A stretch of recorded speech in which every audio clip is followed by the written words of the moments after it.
If you've been enjoying our podcast as much as we have and hope that we continue past 50 episodes, here's your chance. Here's your chance to help make that happen. By becoming a Patreon subscriber, not only will you help the Little House on the Prairie 50th Anniversary podcast to live on, but you'll also get exclusive content just for you. Here's what's in store for you.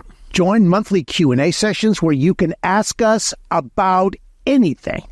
Whether it's about our work, personal interests, or advice on your own projects, we're here to connect and share. Enjoy unique content created specifically for Patreon subscribers, including bonus segments from our shows. You'll have a say in what we create, and you'll have a voice in future content.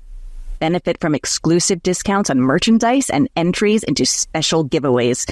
It's our way of saying thank you for your support. Receive personalized shout-outs in videos, podcasts, or social media posts.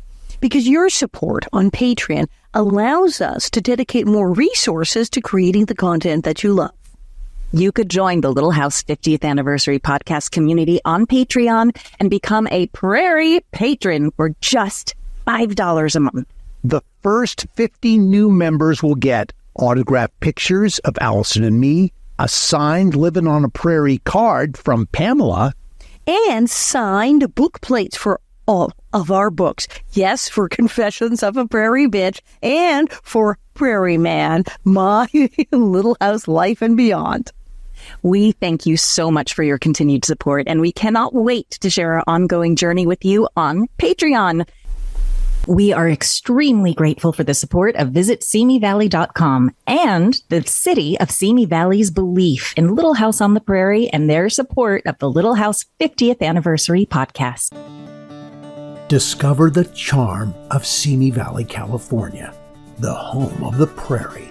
Visit Simi Valley, where adventure meets history and the spirit of the prairie comes alive. Explore the Ronald Reagan Presidential Library, step aboard Air Force One, enjoy stunning hikes and savor delicious local cuisine.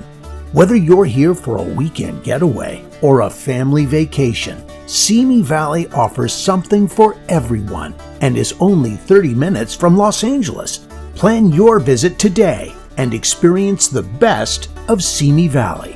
Go to VisitSeeMeValley.com for more details. Your adventure awaits in Simi Valley.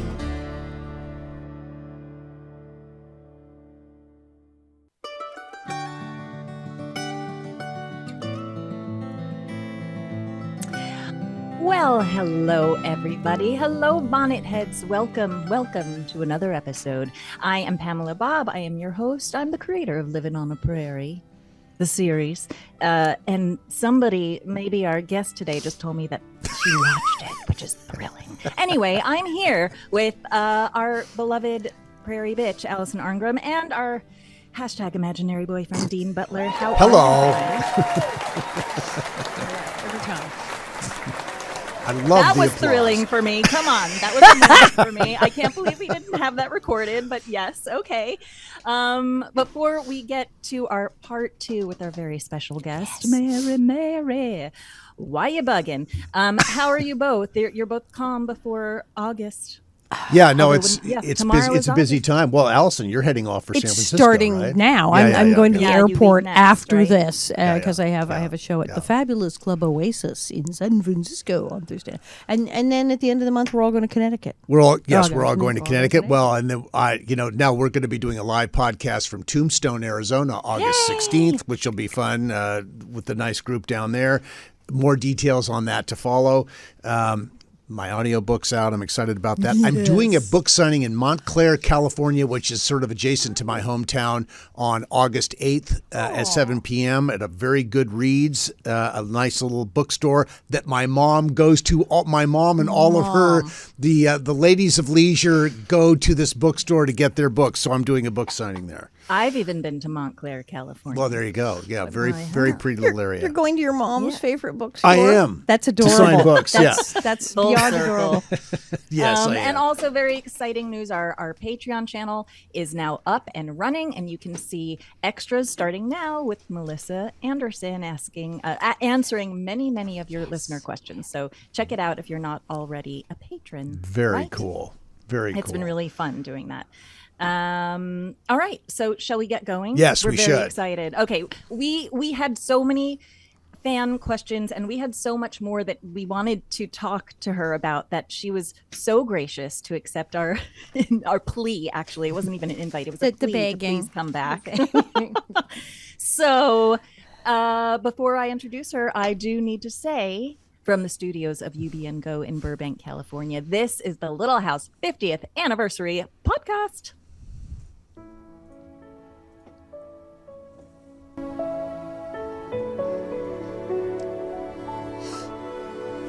And no better music, the sweeping, emotional, possibly traumatic music, to introduce part 2 of our special guest, none other than Melissa Anderson, beloved Mary Ingalls. Thank you for coming back. Welcome back. Oh my You're gosh. welcome. My pleasure. Thank you. Before we get into this conversation, you said something to Pamela before, and we have to have it on the record. Yes, we must.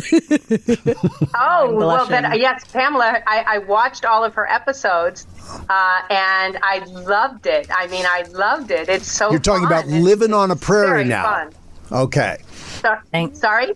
You're talking Living about on a prairie, living on a yeah. prairie now, right? Yes, I am. Living on the prairie. It was fantastic. Did it Very, say very, Wonderful. very Thank fun. you. Thank Did you. it I'm so say pleased. everything you had been thinking for the past 50 years, which is what Allison said to me after she read it? Oh, it's just so funny. I mean, I didn't even allow myself to think that. You know, and it was when I saw it, it was like, oh my God, yes. This is a television show for the 1970s. It was just hilarious, really funny. I thank you so much. Thank you. You're it's great. You are just great. Oh, Yes, she oh my is. gosh. Stop No, it, she everybody. really is terrific. I'm verklempt. Yeah. I'm verklempt. Yeah. Okay, my friend Melissa Anderson, here we go. Allison, you got the first. Oh, I have the first. I have the first of Allison the has the madness first of our show that we're doing about Little House. We're talking about how it's impacted your life? That's the first one I have. Okay, so it's been bonkers. This 50th anniversary has been just completely out of control with the 8 million events, and all of us have had our lives impacted. And Little House in the Prairie, it just won't go away. It's Little House, 24/7. How has Little House in the Prairie impacted your life over all of these decades? Positive or negative, who knows?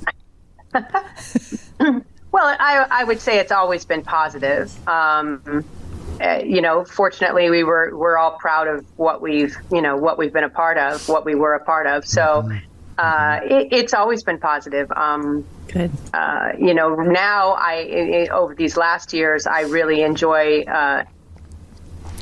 having anonymity, being in a city that you want to people watch, that I can actually people watch without looking like I'm waiting for attention or someone to watch me. So that's really nice. But, you know, I've always been grateful, and it's always been positive. You know, we had a, I mean, the three of us, Allison, Pamela, and me were involved in the 50th anniversary event at Simi Valley. Did you ever give that some consideration to attend that? I mean, I think you would have absolutely loved it if you'd been there. It was a lot. It was a lot. But they'd have absolutely screamed bloody murder if they saw. Oh, they would have people would have been overjoyed to see you. But you know, well, you've done events before. You've done a few. We did an event together in Green Bay, Wisconsin, you know, years ago. We all did the 40th anniversary in Manhattan, where we went and did the Today program and all that. What's your take on those events? I mean, is it about anonymity? Is that you sort of like the anonymity part? No. I mean, it's more about. It's not that I don't, you know, like and you know, really love getting together with you guys. It's like, you know, it's fun to see, you know, and other members of the cast that I haven't seen in years and years. That's all really fun. It's I think I just am more. I like to be more forward and less back. So I appreciate it all. I really do. Yeah. But I try to do less probably because I really am trying to live in the now. Well, it is weird. I mean, I was 12 when I started, and I know Matt Laboratory was like talking about, like, I mean, if I did a really great science paper in the 4th grade, and I go, yeah, but if it won the Nobel accidentally or something, it's just like it's so weird. People, when we get famous, the number of famous people who didn't choose what they wanted to become famous. Patsy Cline hated Crazy. Did she really? Oh, she didn't want to record it. It took him like a year to get him to get talking to record. There's a whole series of stories about famous authors, actors saying, I can't stand that song. It's like, it's your number one hit. It's really weird. And that show of all the things that we've done in our lives, that's like, that's the thing? Okay, that's the thing. But yeah, it's got to be weird when it's been 50 years and you're kind of like, well, I did some other stuff. Well, that, and also I think I would feel that way if whatever it was. I just think I just don't want to be too involved in what was because in order to live my life now, I really need to be in the now and enjoying that and whatever that brings, or good, bad, whatever. It's just that. I think it would be almost any. I think I would feel that way about almost anything that you're, Sure. Yeah, after 50, I can't believe I'm saying that. 50 years. I know, right? But still, okay. I'm grateful to be alive.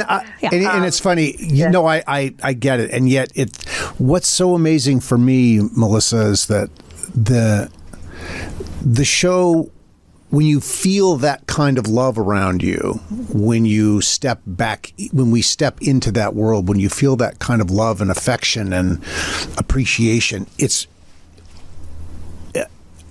it's really powerful. And the gratitude that I feel for what comes at me, what comes at all of us when we go out is it's just pretty extraordinary. And very few people relatively have that opportunity to feel that kind of love over something that Adoration. they did. I mean, it's very, very special, and we've experienced a lot of it. And look, it's not every moment; it's not perfect, but the overall is pretty amazing. It really is. Yeah. I mean, how many times can I get asked, was it a wig? Yeah, there's of course. that. All these questions. What gets me is we have younger viewers. We have like new people. When the people who are 18, 19, and 20 years old come up to me and go, I just started watching it. I'm kind of like, whoa, really? But then I love that because it's not just people our age who were there 50 freaking years ago. It's like okay, good. It's new people. I'm going to throw in one also. Hello, France, because it's a whole other thing in France, probably why you like Monte Carlo so much. Definitely. And we have to do shout out to our mutual friend, strangely enough, that we would have the mutual friend of Patrick Loubatière. Yes. Who works on me with my kooky show and actually like reintroduced us and everything. Now, how'd you meet him? I met him years and years ago when he was doing his book, I think, and he looked me up in LA and found me in LA. That was years ago. That was before I moved to Montreal, so it was around 2000 or something. Yeah. So I've known him a really long time. I love Patrick. He's a very, very special person. Are you fluent in French still? I know you were. I am not. No. You're not? No. Your daughter is. And I'm not. I know I'm terrible. I didn't take the opportunity presented to me. I mean, I should have. I could have. My kids are fluent, and they have been since they were, they started when they were 3. So I could have had all French days, and only spoken French myself, and but I didn't. And then in Montreal, anytime I got my courage up and I tried on the street to speak French, I would end up with someone with a very strong accent, Montreal accent, Quebecois accent, exactly. And that I didn't know. I mean, my kids and I are, we all, any studying I've done, it's all been Parisian. And it would take me like 5 minutes to realize what they said, and I'd go, "Oh, that's what," and I'd be an idiot, So, it's my fault. I didn't take the opportunity that I had. But I can read it pretty well and understand it pretty well. You certainly can understand the language better than you can if you have some background. And you can understand more. I love Montreal, but everyone does talk like Celine Dion. Hello, bonjour, good morning, What is everyone saying? It's a great city. Well, okay, so hopefully this will wrap up the the number one comment on social media that I get is, "Where's Mary? Where's Mary?" So let's put that to rest. She's living her life, people. She's living her life. She's doing a good job. She's in New York being fabulous. Yeah.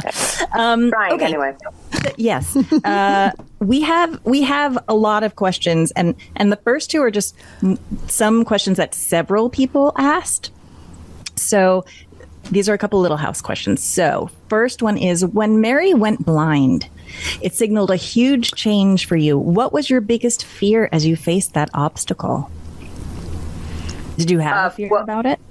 My biggest fear first was that I was going to be written out of the show because I didn't see what would happen to Mary after she went blind. Because when does it happen in the books? I can't remember. What, does she go blind? Yeah. Oh, yes. And the dog dies. Does, right? It's like at the same time. You don't hear much. You don't hear much about Mary after that.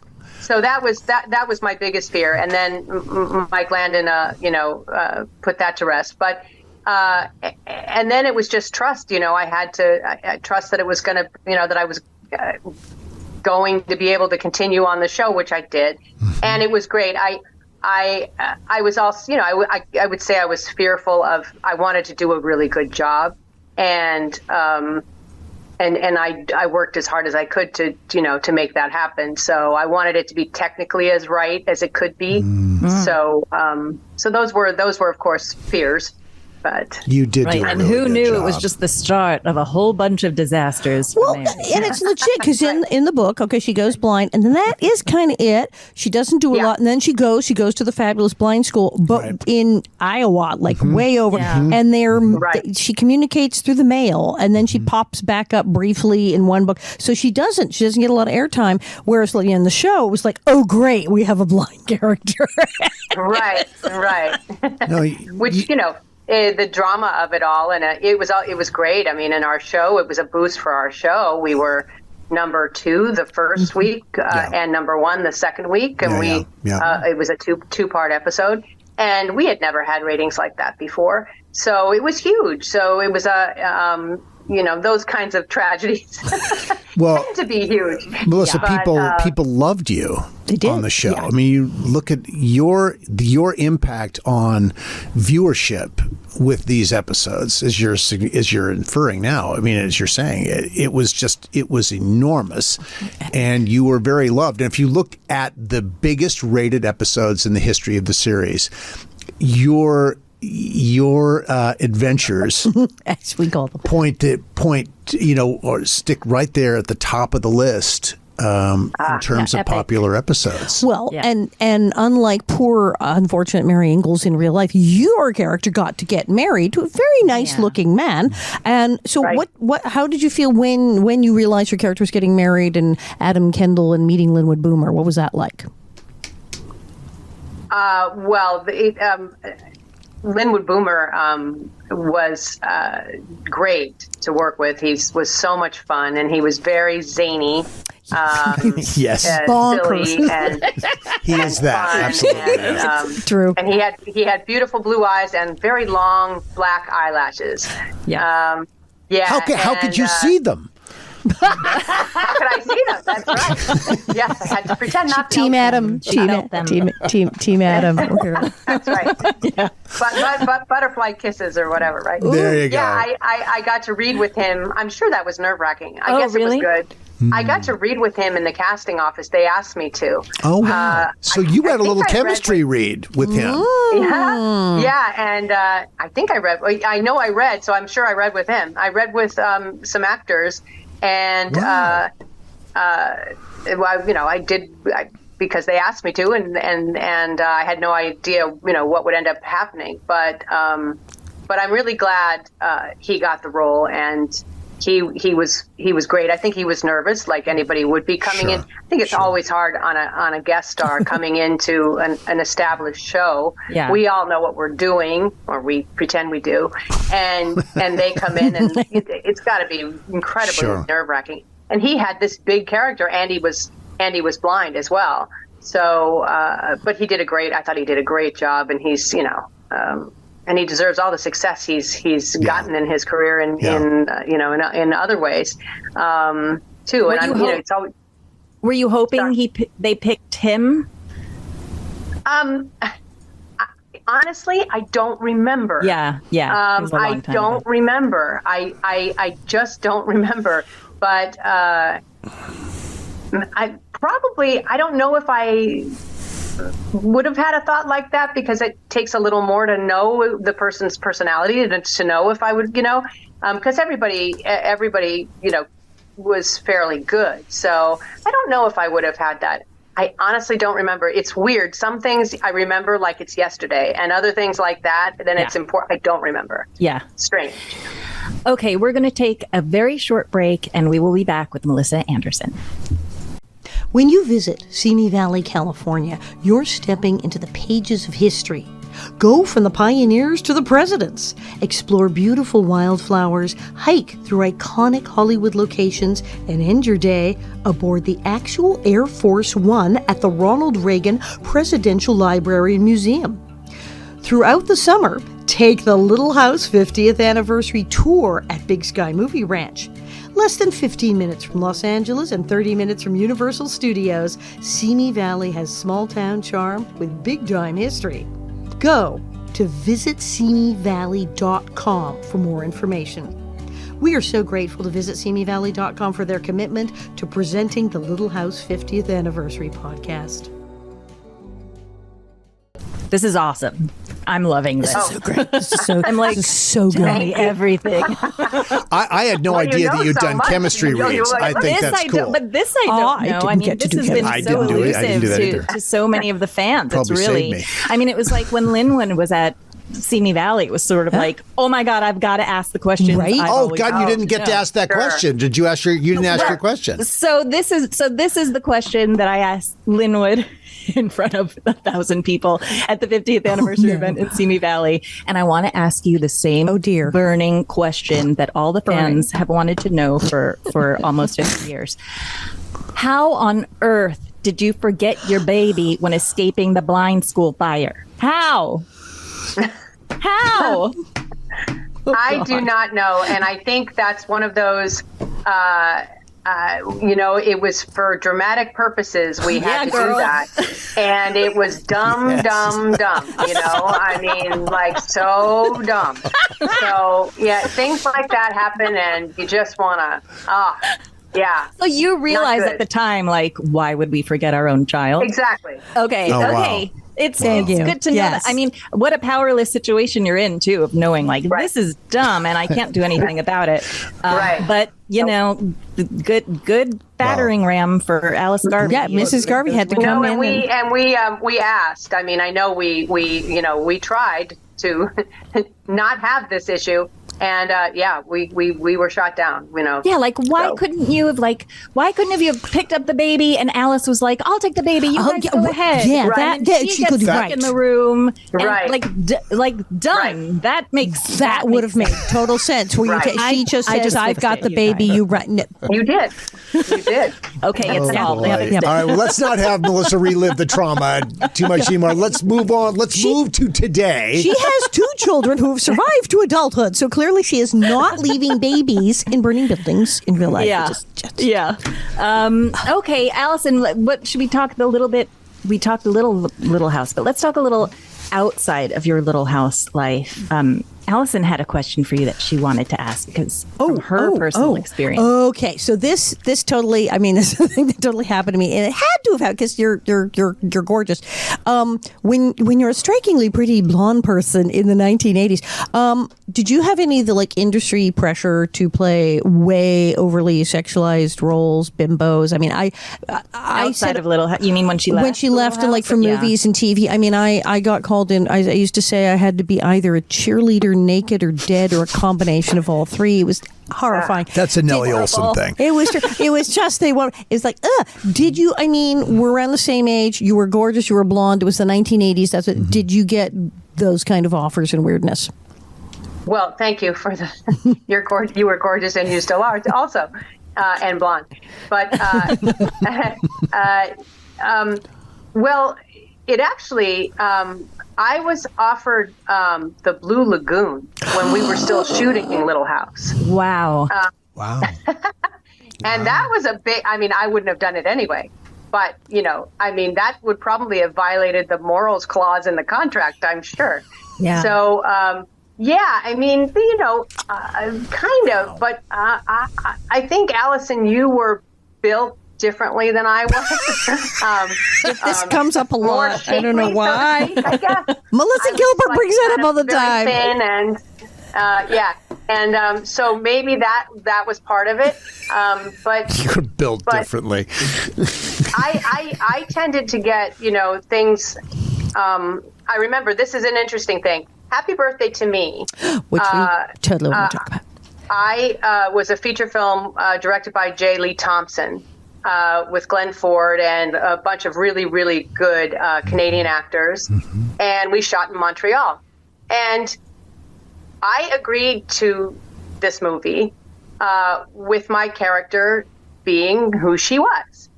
But halfway through, they changed it. Oh my God. And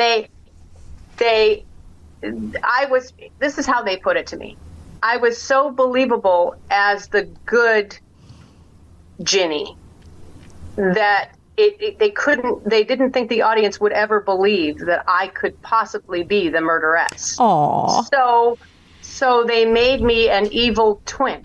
And Halfway through the movie? And it was sort of like the mask, you know. It wasn't an evil twin, but it was Spoiler alert. the girl that you know, wearing the mask. Wow. And so I did all the evil deeds. the killing. I acted them all. I did them all. But did I get the credit for it? No. That is so But bizarre. so I did often get a lot of the innocent roles. Or the innocent that goes bad. And that was kind of, at least that was more interesting when she did go somewhere. I did want to know about the horror thing because I love horror, and I wondered if Happy Birthday to Me was it like, oh yeah, you need to do this to get away from Mary, or did you like doing it? It sounds like, yes, it was a great part that you did like doing that. It actually was. It's a good script. It's a good movie. It's a well done, well made movie. Oh, horror buffs love it, love it. It has, you know, it's still, you know, it's kind of a cult classic. It's really in the horror genre, obviously. Don't you get strangled in the front seat of a car or something at a certain point yeah, in the I movie? mean, and it's famous for the shish kebab. Shish kebab. Shish kebab that I shoved down a suitor's throat. Great. Yeah. Like you do.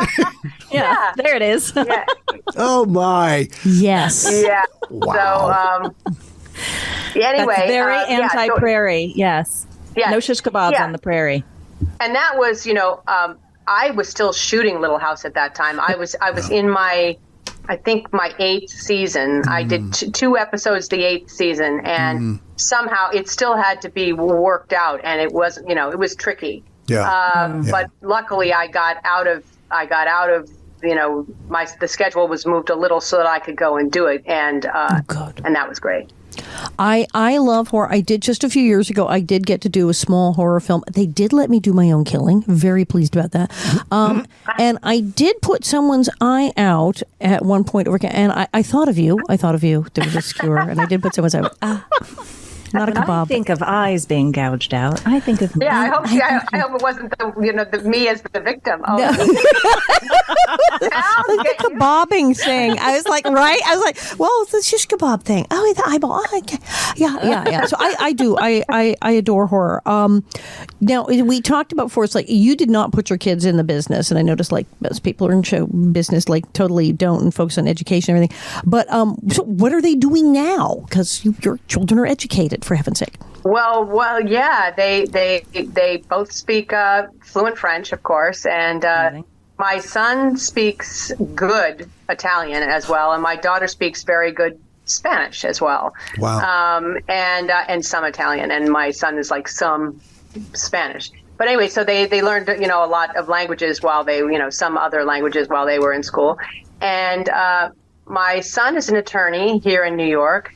And my daughter is the do-gooder of the family. She has always gravitated towards charitable organizations, and she is currently at the American Society of Hematology in Washington, D.C. Well, And she has a very important position there, and they're very good people, and she loves it. And Good for them. so yeah. So they've turned out. I'm proud of them. They're when you have kids, I was scared to death. I was like, oh my God, I'm an actress. I mean, what if I can't love them like I'm supposed to? What if I can't give enough? What if I'm too self-centered? What if I'm oh no. And I've made a mistake. I shouldn't have done this. And then you have them, and they become your life. You love them like you've never loved anything in your life. But they are right away their own people. Yeah. Parents, I think, get too much credit. They're their own I people, say and that you just all sort the of time. Yes. yeah, you just sort of steer them, hopefully, out of danger into the right places, and hope for the best. And my kids, I'm very, very proud of them. that is awesome. Yeah, but you see Whenever the pressure. people compliment my kids, I say, no, they came out that way. That's not me. They came out that way. How many do you have? I have two. You have two? Two and Henry's two. 14 and Margot's 6. And they're adorable. Nice. Yeah. Little smart My son's whippersnappers. middle they name came- is Henry. They came that way. Oh, yay. Good. Yay. Yeah. But you see the pressure that is put on women in Hollywood. Okay, be an actress and be sexy, be this, be that, Sure, be that. all that. Oh, now have a family, but oh, well, you're an actress. You're not like a real mom. And it's like, what the things Well, and they put on you. Also, the industry is so not conducive to parenthood. Right. I mean, it's so Right. It's hard. opposite of what your schedule needs to be, of what your commitments need to be. I mean, it's just so difficult to navigate it. Really. Is that agree, sort of why you and, step back a little bit, Melissa? I mean, when you had children, you made it. I mean, was that part of the thinking of stepping back? That is what was you had? the thinking. That really was. I also, because Michael, my husband, is also in the business. He's a executive Showrunner, producer, writer, and he was traveling. So at that time, when we were in LA, he was traveling to Canada all the time.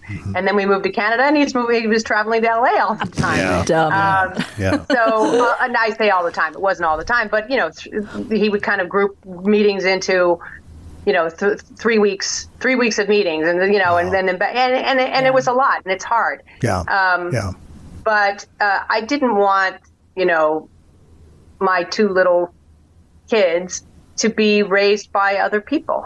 I really, and I loved it. I was having a great time. I mean, it wasn't all great. It was difficult, but I was, learning along with them, and I enjoyed being with them, and I guess I enjoyed the normalcy of it. So I really liked that. So, Well, that's so lovely. Yeah. That's really lovely. You met Michael on the set of The Equalizer, the original. No, everyone thinks Is that. That's what I that's thought. the story. All right. So what's the real story? Clue What's us the in. mythology is that you met on the Equalizer. So what actually happened? It's almost that. Oh, pretty much. I was offered The Equalizer. Oh my God, you look like a queen I've in never that been picture. so excited. Oh yeah, it was so, and my dress was very Princess Diana. Oh, my 80s, God. baby. Yeah. Anyway, I've never been so excited because I liked The Equalizer. I hadn't seen a lot of them, but I had seen probably altogether a whole season's worth. And then I got this offer to play his daughter, and I flipped. I mean, I was so cool. excited. Yeah. So, and it was in New York, and I loved New York, and here I was in LA all the time. This was just the best. This was the best, and still, I will never forget. I was so excited. So, it was designed to be 3 2-part episodes over a couple of seasons. Oh, wow. And so I did the first 2-parter.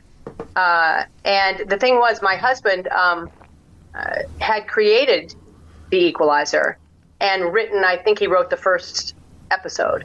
But by the time I came, he had been moved. He worked for Universal at that time. He was on staff or I forget what they call it. But he had an overall deal. He had an overhead deal. He did. That's what he had. Yeah. Yes. And back in the day. Yeah. And so they had moved him on to the new episodes of Alfred Hitchcock Presents. Which I saw you on an episode of that. I remember. I do. Because I was like, oh my God, it's Mary. She's bad. Yeah, she was evil. And so I did the Equalizers, and I didn't meet him then. And then from that, he asked for me to do, or I don't think he asked for me, but my name came up for the first episode of Alfred Hitchcock that he was doing in Toronto. And so he said, "Oh, that's the girl from The Equalizer." And so then he knew me, and so then knew of me, and so then I went and did Alfred Hitchcock in Toronto, and that's where we met. Yeah. Aha.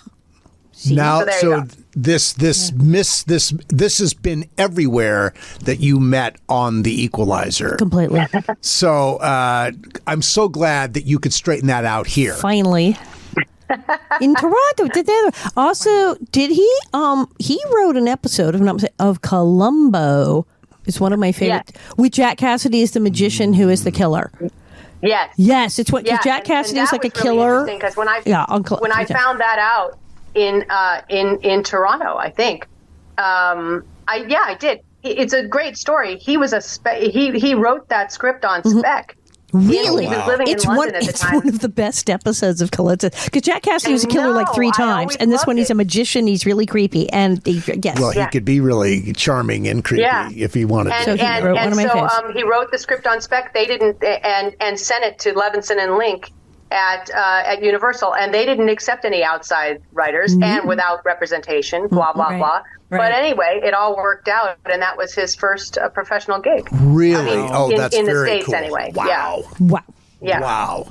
I think we have. And I said that at the time. I went, "Oh my God, the one with Jack Cassidy! Oh my God!" Hello, right? See, that's what I did. I looked at the thing. Oh my God, he wrote the episode with Jack Cassidy. Okay, that's pretty cool. Had to do.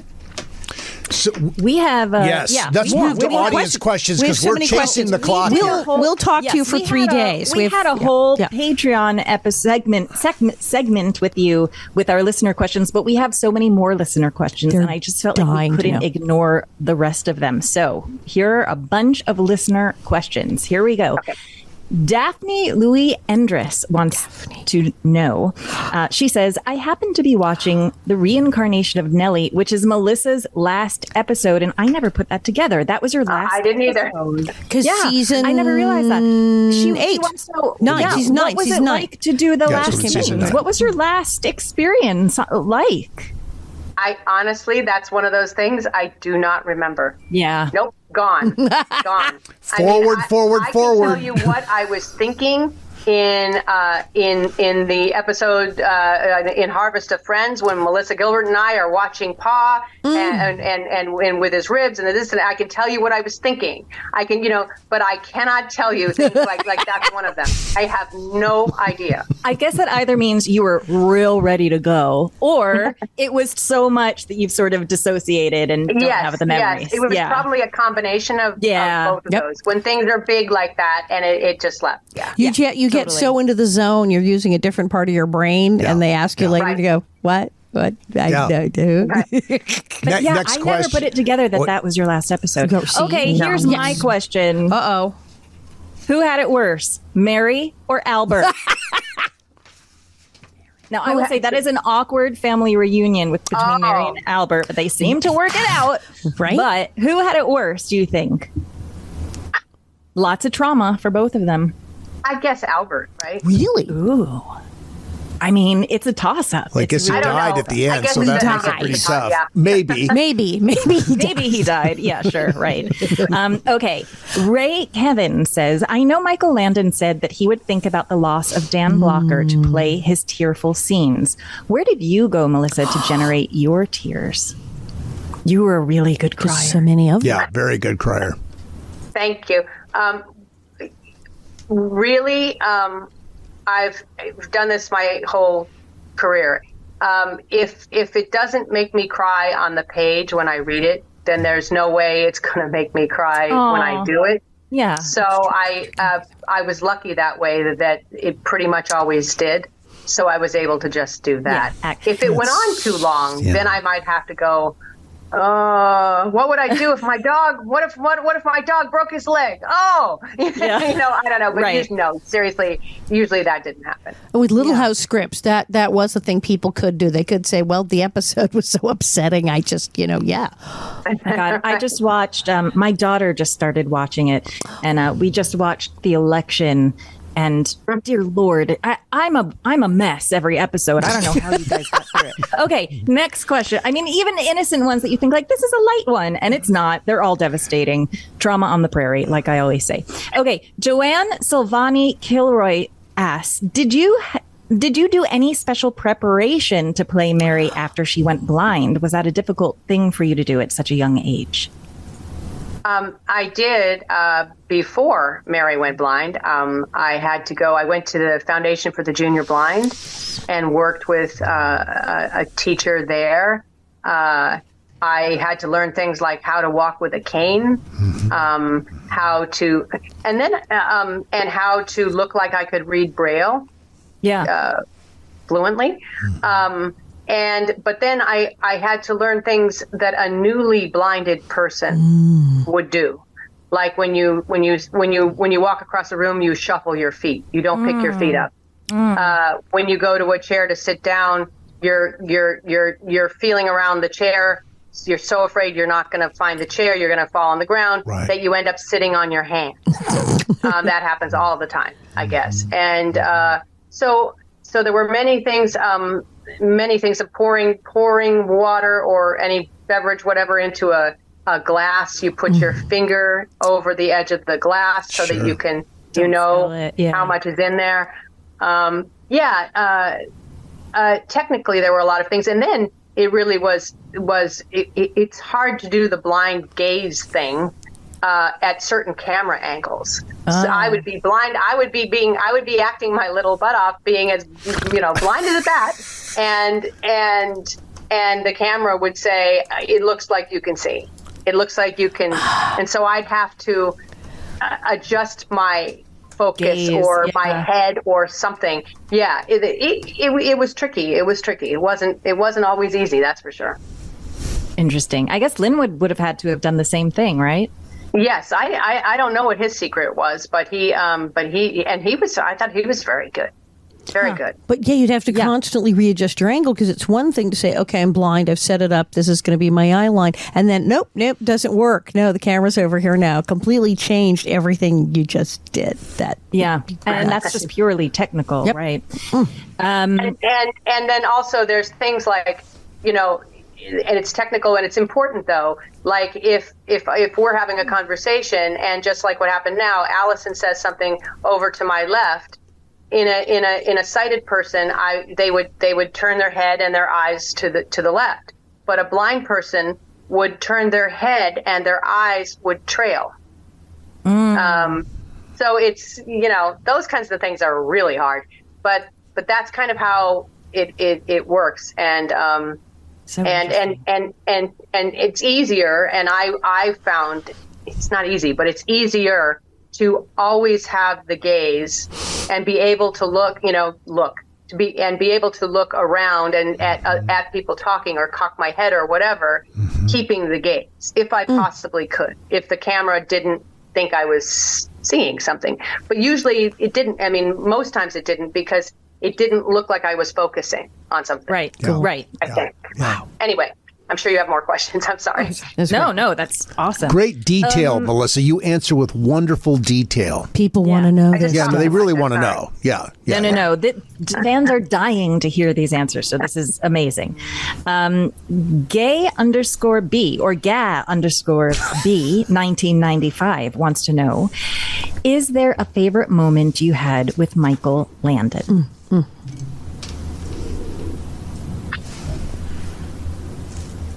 No, I mean, well, if there was one, it would be when I was so upset and I thought I was being written out, when my character was going to go blind.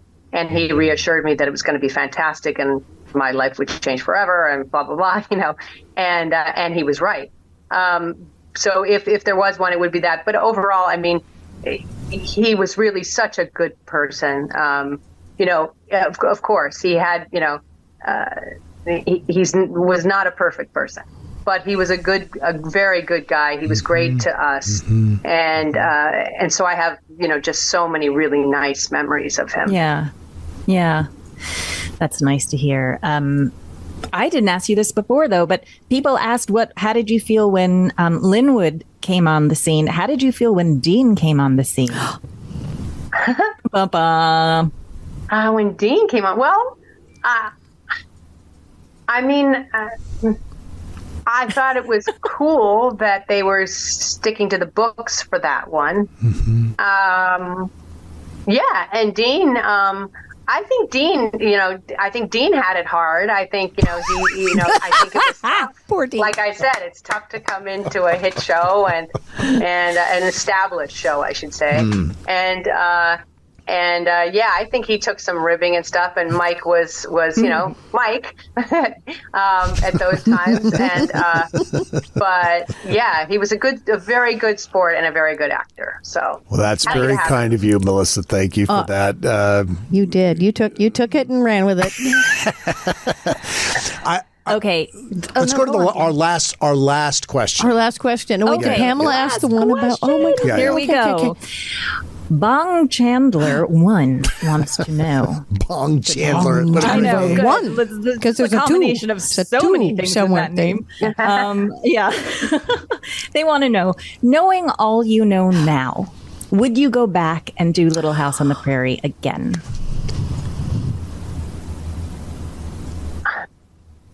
I think so. I and another actor, we were both up for. We were going to school. We were banking hours for a Disney movie, but we were in the same situation, the two of us. If he had done a pilot and I had done a pilot, and if our pilots went to series, then the movie was out. It was Escape to Witch Mountain. Oh, and so my career would have been completely different if I'd done that.